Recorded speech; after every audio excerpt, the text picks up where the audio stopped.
What a great song. Here are new handouts. It's the same one you had, but these have some answers, and they're not stapled. But if you want, if you need one, you can have it now, and these have the blanks filled in. And maybe we can talk somebody to getting a stapler, as long as it's not my stapler, Caleb. We're okay. I'm going to have to put it in a different place. So Revelation chapter 17, and you see on the handout that you're getting, or the handout that you have, we've been going through here. We saw the exposure of the prostitute. We saw the authority of the prostitute, the alliances, her apparel, or its apparel, its abominations, its accusation, all of these things that we looked at so far.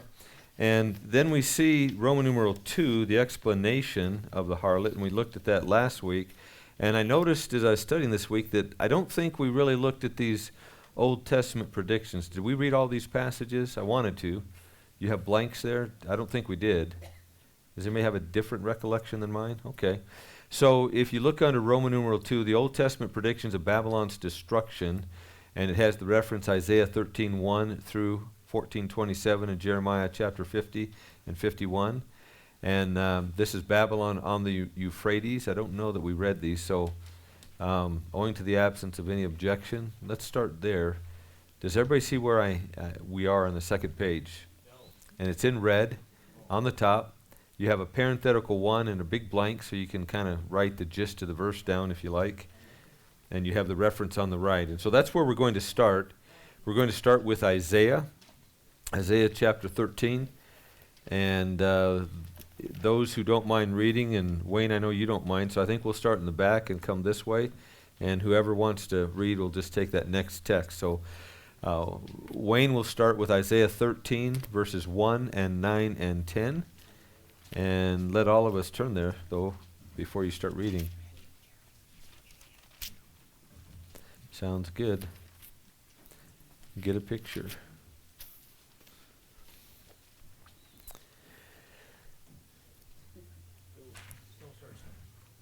You take your time.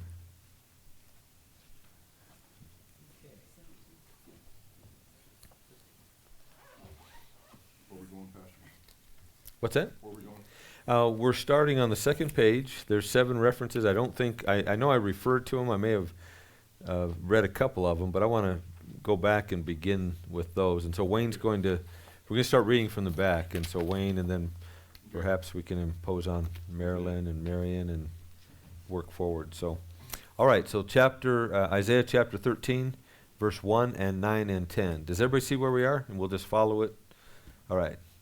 The oracle concerning Babylon, which Isaiah the son of Amos saw. 9. Behold, the day of the Lord comes, cruel with wrath and fierce anger. 10. To make the land a desolate nation, and to destroy its sinners from it. For the stars of the heavens and their constellations will not give their light. The sun will be dark at its rising, and the moon will not shed its light. So before, and Marilyn, I'm guessing you don't mind reading. And so before Marilyn reads verse 19 and then Jeremiah 50, verse 40, just a quick kind of review. So often we confuse, when we talk about the day of the Lord, and early on in here we defined some of these and tried to clarify a little bit.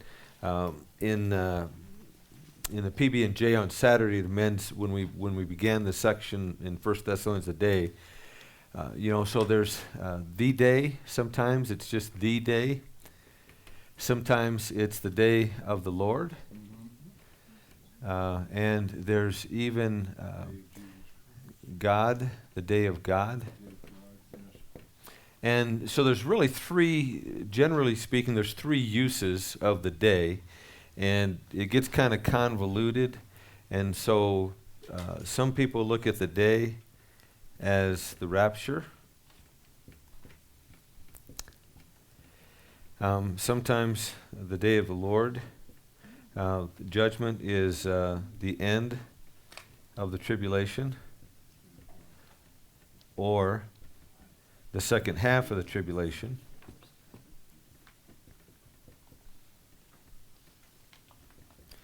And then there is some reference where it's applied to the end of the millennium.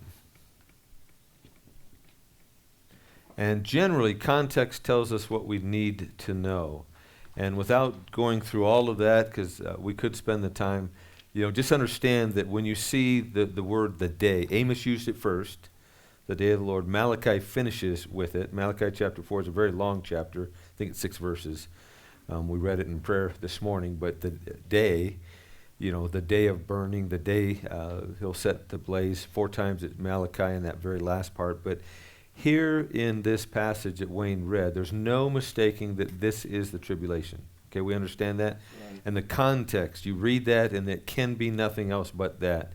And when it talks about the day of the Lord comes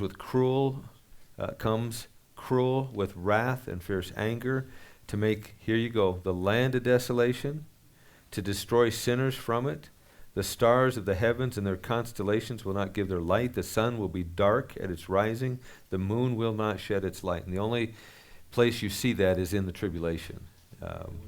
And so we know that this is talking about the judgment that we're studying here in Revelation. So Isaiah 13:19 and then Jeremiah 50:40.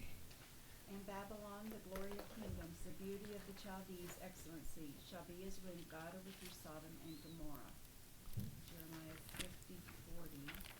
As God overthrew Sodom and Gomorrah and the neighbor cities thereof, saith the Lord, so shall no man abide there, neither shall any son of man dwell therein. Okay. And then take a look at, and by the way, how would you put, let's go back to Isaiah 13, the first one, number 1. The destruction is going to take place in the time that the stars and the sun are darkened. And then Marilyn just read, the city's going to become as desolate as Sodom and Gomorrah. It's going to be burned completely with no remains whatever. And you could even add to that Malachi chapter 4. I think it's verse 4. And then number 3, we're going to read Isaiah 13:20 and Jeremiah 51:62. And we see here that it's going to become desolate forever. There's not going to be a man or a beast entering it anymore. So back to Isaiah chapter 13. And I don't know, Marion, you going to? Chapter 13, right here, verse 20. It will never be inhabited, nor will it be settled from generation to generation, nor will the Arabian pitch tents there, nor will the shepherds make their sheepfolds there. And then Isaiah or Jeremiah 51:62.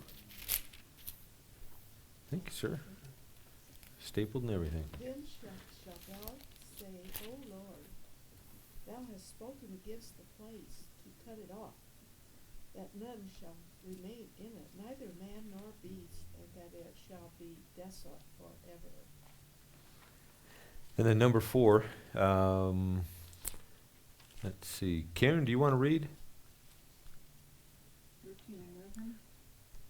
13:11. Yes. I will punish the world for its evil, and the wicked for their iniquity.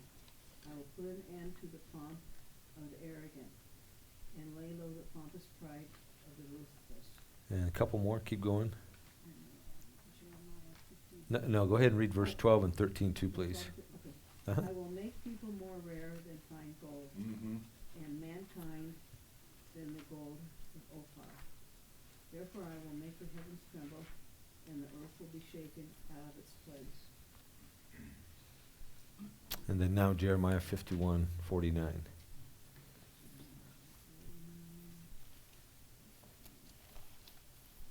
Babylon must fall for the slain of Israel, just as for Babylon have fallen slain of all the earth. And then probably Jeff. The whole earth is at rest and quiet they break forth into singing. The cypress rejoice at you, the cedars of Lebanon, saying, since you were laid low, no woodcutter comes up against us. And what we see here, this is number 5 on the list. Now comes peace, and now comes rest. And so there's, after the destruction, there's going to be a time of peace. There's going to be a time of rest. Isaiah 14 speaks of that. And then number 6, Audrey, Isaiah 14:12 through 15. May I ask a question first? Sure. So like the 1, 2, 3, 4, so you just said 5 was peace and rest. Mm-hmm. What are the other ones? I'll tell you what, after we read these other 2 texts, I'll go back. Then- Great, Okay. yeah, Great. great question. So number 6 is Isaiah 14:12 through 15. How you are fallen from heaven, O day star, son of dawn. How you are cut down to the ground, you who laid the nations low. You said in your heart, I will ascend to heaven. Above the stars of God, I will set my throne on high. I will sit on the mount of assembly in the far reaches of the north. I will ascend above the heights of the clouds. I will make myself like the Most High. And 15. But you are brought down to Sheol, to the far reaches of the pit. Thank you, Audrey. So what happens here after the destruction of Babylon, or I should say not after it, but associated with it, is the fall of Satan, or Lucifer. And so with the destruction of Babylon, there's this direct association here in Isaiah 14. Isaiah 14 tends to be confusing to some. Okay, how you got the day star, you got Lucifer, the casting down, and then when you look at these previous verses, it's talking about this day, this future judgment that obviously is describing the tribulation. And what's being done here is the connection of the destruction of Babylon during the tribulation to the fall of Satan. And of course, where was he cast down? Or what does Isaiah say? But you are brought down to Sheol, to the far reaches of the pit. Who was hell created for? Yeah. The angels. Who is going to join Lucifer and the angels? Those who die without Christ. Yeah. Sometimes people say, well, why would God create hell for, people made in his image? And you have that dialogue. Well, technically, he didn't create it for them. He created it for Lucifer. We don't know all the timing, but obviously Lucifer had to have fallen before, or at least simultaneously with creation, since he tempted Adam and Eve in the garden. And so then the next one, Jeremiah 51:26. And then I'll rehearse each passage succinctly, maybe.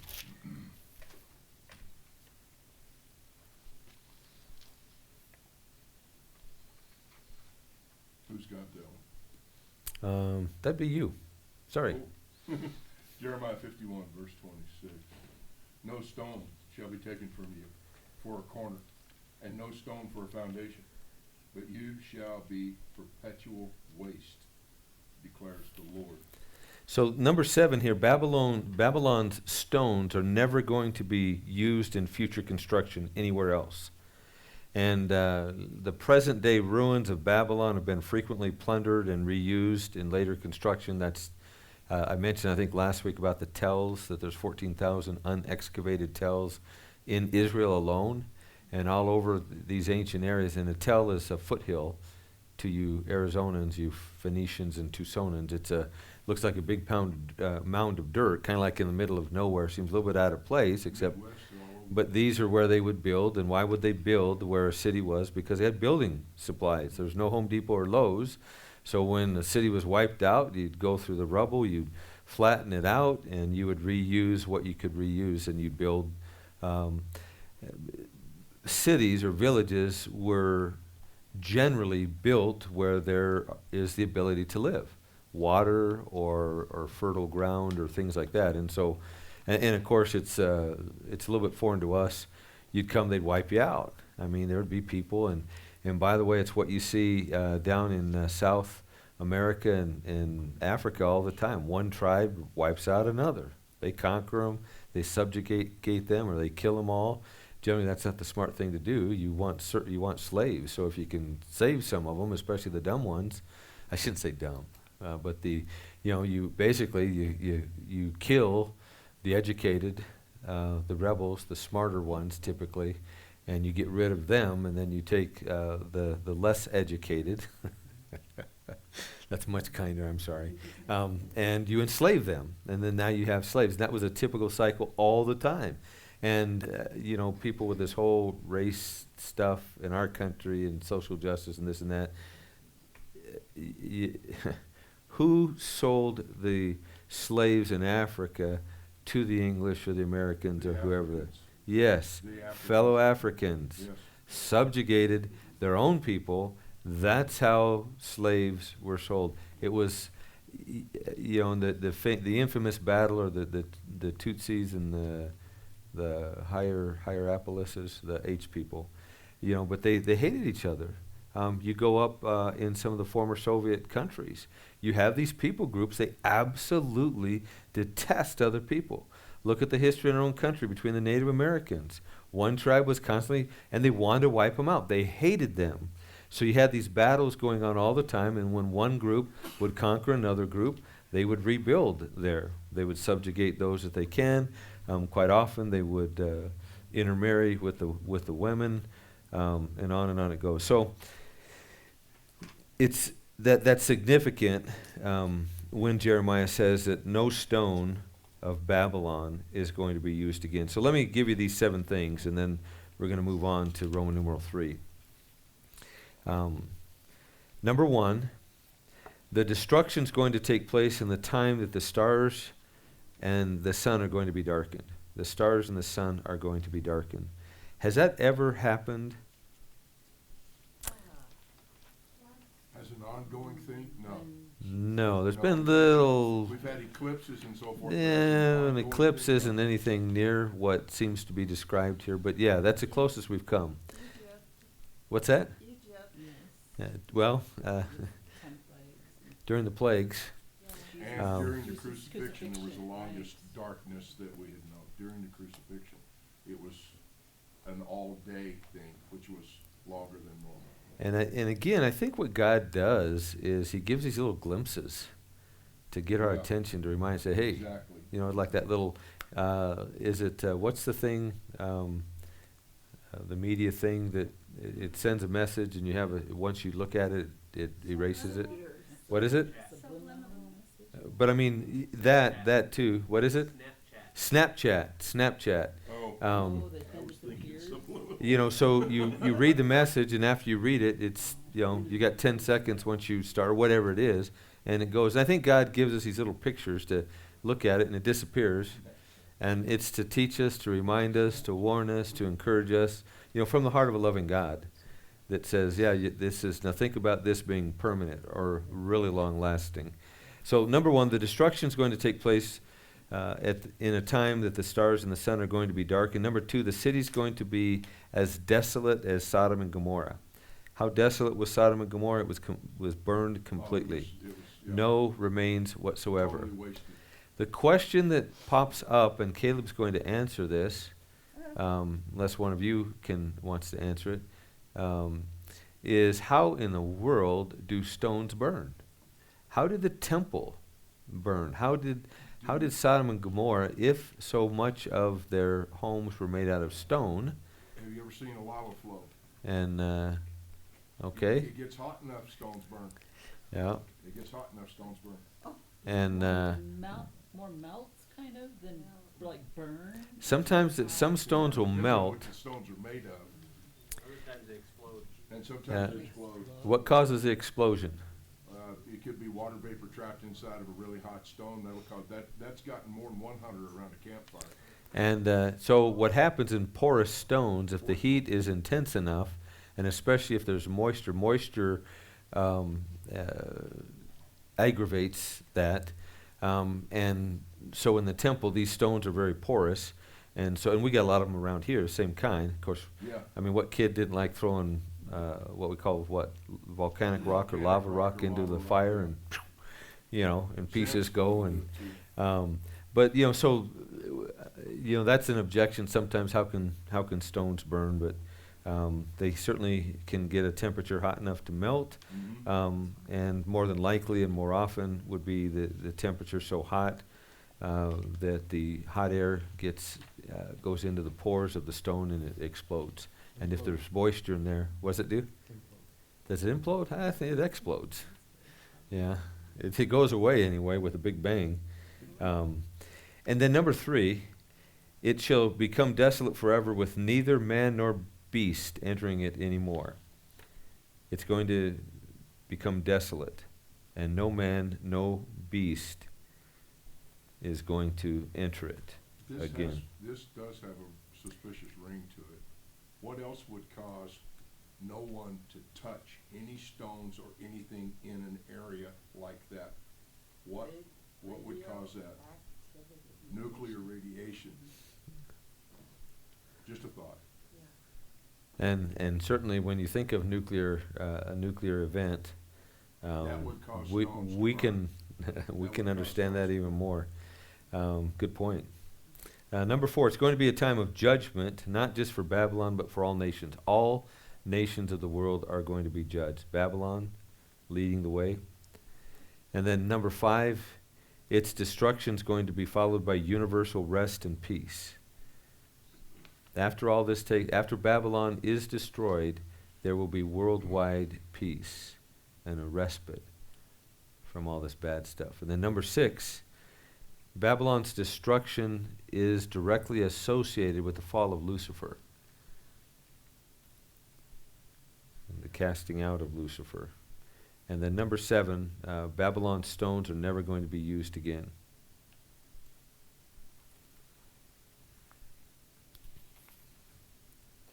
Takes about 2,000 degrees Fahrenheit to melt off. And then we're still working on the explanation of the prostitute or the harlot, and I want to read verses 8 through 14. So back to Revelation 17, beginning in verse 8, says, "The beast that you saw was and is not, and is about to rise from the bottomless pit and go to destruction. And the dwellers on earth, whose names have not been written in the book of life from the foundation of the world, will marvel to see the beast, because it was and is not, and is to come. This calls for a mind with wisdom. The 7 heads are 7 mountains on which the woman is seated." Verse 10, "They are also 7 kings, 5 of whom have fallen. One is, the other has not yet come. And when he does come, he must remain only a little while. As for the beast that was and is not, it is an 8th, but it belongs to the 7, and it goes to destruction." You don't want to read this early in the morning before you've had a cup of coffee. Verse 12, "And the 10 horns that you saw are 10 kings, who have not yet received royal power, but they are to receive authority as kings for 1 hour, together with the beast. These are of one mind, and they hand over their power and authority to the beast. They will make war on the Lamb, and the Lamb will conquer them, for he is the Lord of lords and King of kings, and those with him are called and chosen and faithful." So the angel is giving John a very lengthy description of the beast here. And he's explaining to John the relationship between the prostitute and the beast. And and you go back to verse 6 and 7, we mentioned last week that John is in wonder. I mean, he's kind of amazed here, right? He's mystified. What in the world? I mean, so often we try, could you imagine being John and being given these visions? Remember, the Lord just didn't dictate these. He said, "Here, write this down, John." The Lord's showing him. John is experiencing these things visually and then tasked with writing them down in a way that's meaningful for people that might read it. So first of all, it has to be meaningful to him.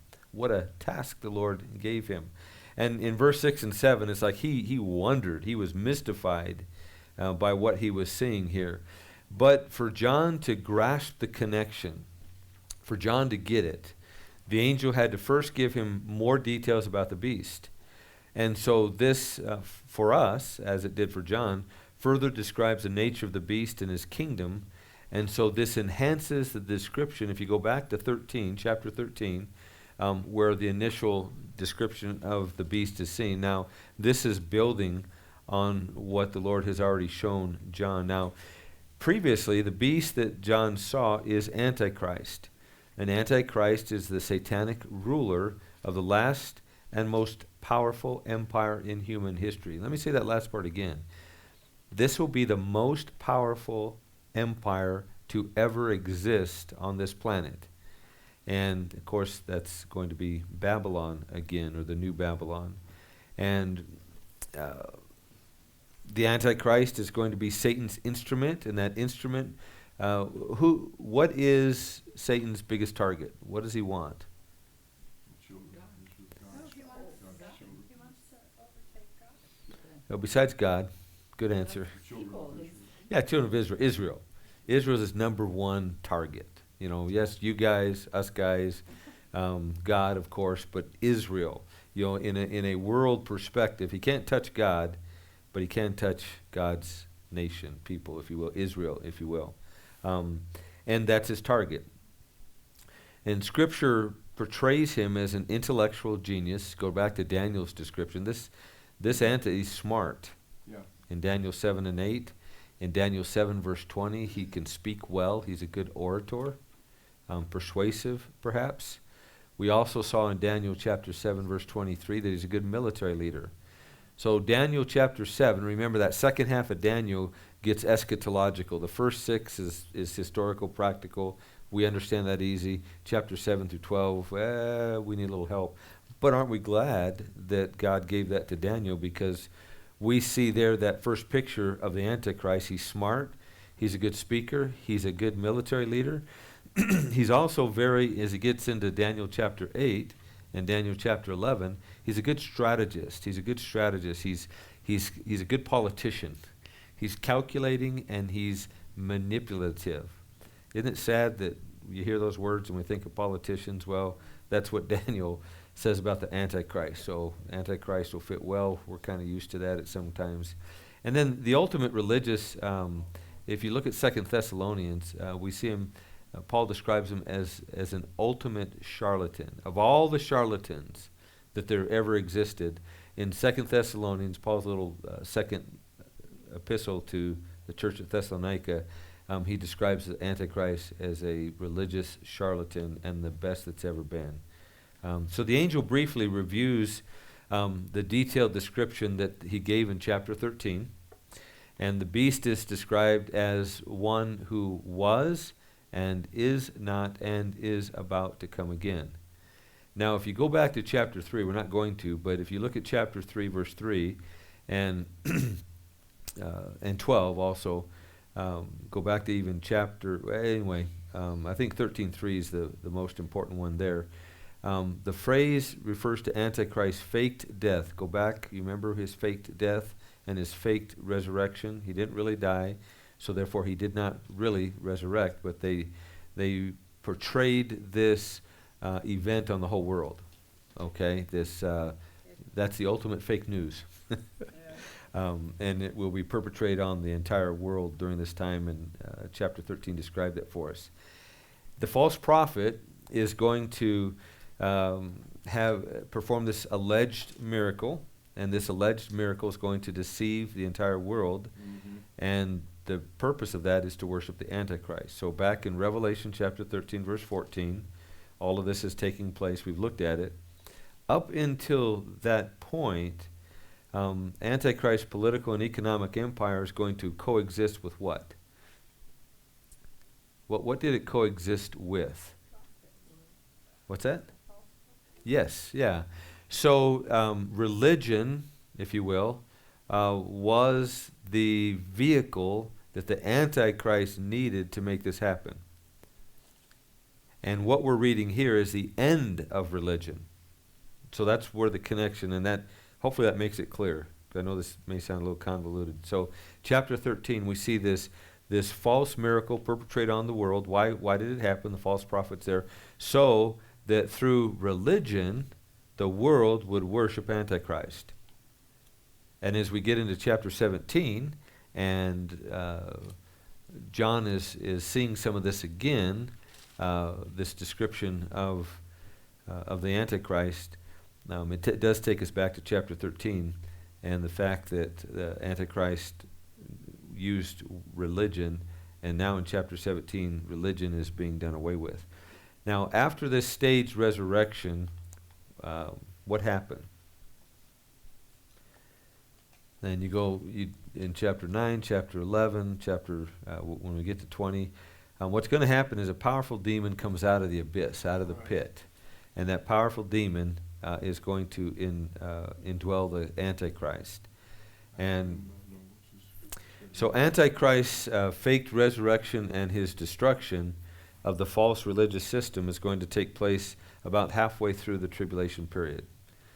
All right? So somewhere about mid-trib probably, no hill to die on. He's going to be the undisputed ruler of the world. He will have unilateral power.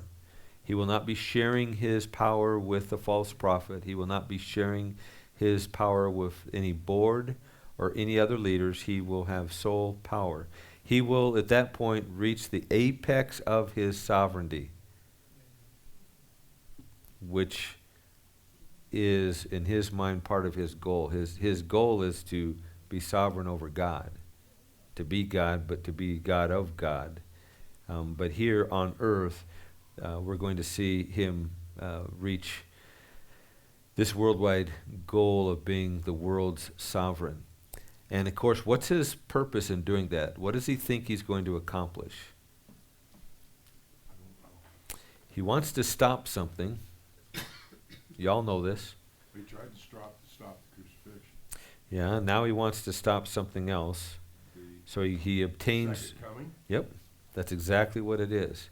So now that at this point, he gets all this power, and his goal is to stop the second coming of Jesus Christ to establish his millennial kingdom.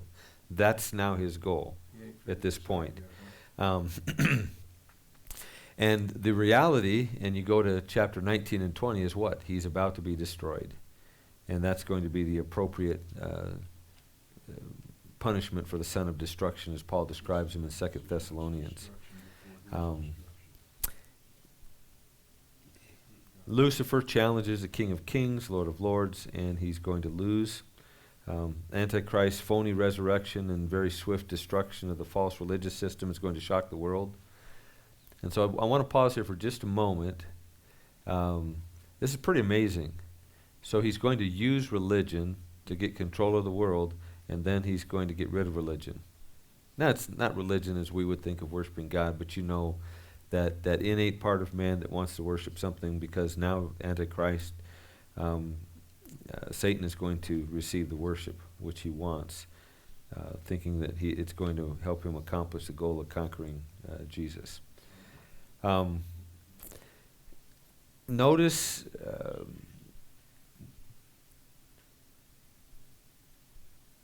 this calls for a mind with wisdom. Verse 9, before the colon. This calls for a mind with wisdom. So he's inviting John and the readers to pay very close attention to what follows now. It's an unusual expression. And what he's saying is that there's something that's very difficult, there's something that's very complex in this vision. And it's going to take wisdom, it's going to take spiritual insight to understand it. And maybe only those alive at the time will fully comprehend it. That's basically what the angel is saying. He's saying this is going to be tough. It'll take a lot to comprehend this. And we would say that maybe only those who are alive at the time will fully comprehend it. But the first aspect of the vision that needs to be understood is the 7 heads. So after the colon, he's saying, I'm going to give you these facts. Okay? Do you know what the 7 heads are, the 7 mountains? Do you know the 10 horns, the 10 kings? I mean, we all have ideas, don't we? Yeah. Because we've read the books. Yeah. We've watched the internet messages. Yeah. We've gone to the seminars back when they, so we have ideas. We have ideas, and that's why the angel's saying it's going to take wisdom, discernment, spiritual insight to understand what's happening, and we need to acknowledge always that this may only be understood possibly by those who are experiencing it. Mm-hmm. Doesn't mean we shouldn't try, and so we're going to try. So the 7 heads of the beast, the 7 mountains, the hills on which the woman sits, all of these are mentioned here. Now, I already said that a lot of people have associated the 7 hills with Rome because it's infamously built on 7 hills, and they've identified the woman as whom? But the Catholic Church.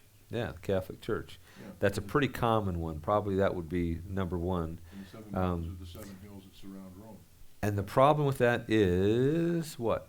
It's too narrow. Yeah, too narrow. But why is it too narrow? It's worldwide, Yeah. that's too held in, that's too contained. That's Antichrist empire is Yeah. going to be worldwide. worldwide. So it's too narrow. The woman can't be the Catholic Church. Why? We said this a couple weeks ago. What's that? They're fallen. Yes, but no. That's certainly true. No, it's the hope. What is the most obvious reason that the woman cannot be the Catholic Church? Okay, where is all this taking place? What we're reading right now, it's taking place in a physical location on the earth. It is in Italy. Where is it? It's in Babylon, it's in north. So it's Babylon on the Euphrates. Yeah. So Euphrates. it can't be the Catholic Church in Italy It's closer to Turkey than- unless God really changes the geography, and He's certainly going to change some. So anyway, as much as we like to think or grew up with, as some of us did, that the Antichrist is the Pope and the woman is the Catholic Church, and et cetera, et cetera. Also, by the way, when the woman sits on many waters, this has to be metaphorical, Yeah, because in verse 15 it's interpreted. And when the woman sits on a scarlet-colored beast, is this really a scarlet-colored beast? No, it's symbolic. It's symbolic. And so when she sits on the 7 mountains, then it makes sense that this is figurative. You see how we came to that?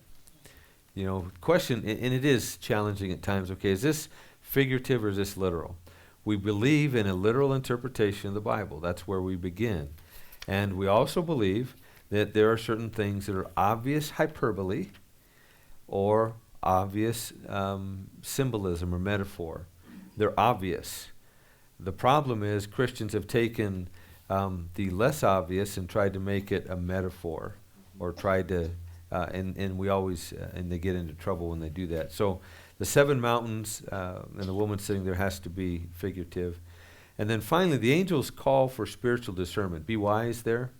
It would have been pointless if the 7 mountains were an obvious geographical reference to Rome.